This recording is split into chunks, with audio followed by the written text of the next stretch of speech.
আসসালামু আলাইকুম, কেমন আছেন সবাই? আজকে আমি আপনাদের সাথে শেয়ার করব আমার একদম ছোটোবেলার একটা প্রিয় রেসিপি। আর এটা আমি খেতাম আর বলতাম যে আমার নানু বানিয়েছে। তাই আমি ইজানকে বলতেছিলাম যে ইজান তুমি খাবার বলবা তোমার নানু বানিয়েছে। এখানে তালের গুড় নিয়ে নিচ্ছি 1/2 কেজি পরিমাণ। আর এই রেসিপিটা বানাচ্ছে আম্মু, আর আম্মুর কাছ থেকে শিখতেছি আমি, কারণ আমার নাতিকেও তো বানিয়ে খাওয়াতে হবে, ইনশাআল্লাহ খাওয়াবো। তারপরে এখানে তালের গুড়টা একটু গরম করে নিলাম। গরম করার পরে তালের গুড়টা একদম নরম হয়ে গিয়েছে। তারপরে এখানে দিয়ে দিলাম 2টা কোরানো নারিকেল 2টা দিয়ে সুন্দর করে মিক্স করে নিচ্ছি গুড়ের সাথে। আর চুলার ফ্লেমটা ছিল মিডিয়ামে। আর এটা অনবরত নাড়তে হবে, আস্তে আস্তে 5 মিনিট মতো নাড়লে এটা হালকা পাক ধরা শুরু করে।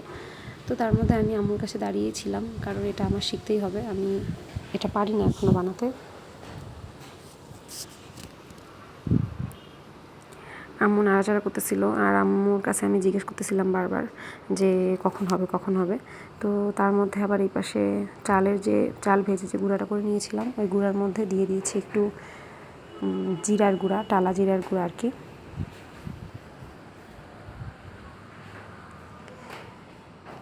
ওটা এক সাইডে রেখে আমি আবার চুলার কাছে চলে এসেছি।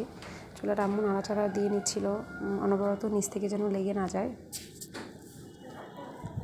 আর আমি দাঁড়িয়ে দেখছিলাম। তারপর কিছুক্ষণ পর আম্মু চেক করা শুরু করে যে আঁশ ধরেছে কিনা। তো এটা প্রায় 5 মিনিট পর্যন্ত নাড়াচাড়া করা হয়েছিল এই সময়ে। তারপরে আম্মু চেক করতেছিল যে আঁশ ধরছে কিনা। তারপর আমিও একটু মাঝখানে চেক করলাম, দেখলাম যে হ্যাঁ, মোটামুটি আঁশ ধরে আসছে।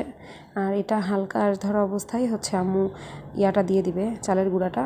বাকি আঁশটুকু ইসে ধরে যাবে, মানে এটা তার বলে, যে একটা তার মোটামুটি হওয়ার মধ্যেই চালের গুঁড়োটা দিয়ে দিবে। তারপরে চালের গুঁড়োটা দিয়ে নাড়াচাড়া করতে করতে বাকি আঁশটুকু ধরে যাবে, আর নাড়ুটা পাকানোর মতো সুইটেবল হয়ে যাবে আর কি। তা আম্মু আর একটু নাড়াচাড়া করে দেখে তারপরে এখন চালের গুঁড়োটা দিয়ে দেবে। এই যে এই পর্যায়ে দেখেন, এখনও কিন্তু মনে হচ্ছে এটা একদম পাতলা, কিন্তু তারপরেও এই অবস্থায় দিয়ে দিবে, না হয় বেশি শক্ত হয়ে যাবে নাড়ুটা, অথবা ঝুরঝুর হয়ে যাবে বেশি। আর নাড়ুতে পাক ধরবে না, মানে নাড়ুটা বানানো যাবে না এর থেকে বেশি শুকিয়ে ফেললে। এখনও কিন্তু নারিকেল আর গুড়ের পানিটা মধ্যে পানি আছে।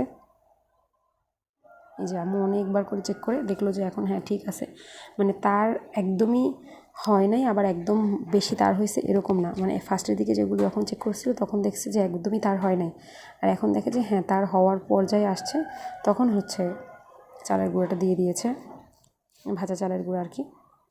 এখানে কেউ চাইলে চালের গুঁড়োটা আধা ভাঙা করে দিতে পারেন, কেউ আস্ত রাখতে পারে, আবার আম্মু একবারে গুঁড়া করে দেয়। আমার কাছে আধা ভাঙাটাও ভালো লাগে, গুঁড়াটাও ভালো লাগে, বাট আস্তটা ভালো লাগে না। তারপর আম্মু গরমটাই হাতে একটু পানি নিয়ে তারপরে এটা মোটামুটি একটা শেপ দিয়ে দিচ্ছিল। তারপরে বাকিটা আমি করতেছিলাম। আম্মু নাড়ু বানালে সাধারণত আমি এই কাজটা করি, আমি যদি আম্মুর কাছে থাকি, কারণ এত গরমটা আমি হাতে দিয়ে ধরতে পারি না।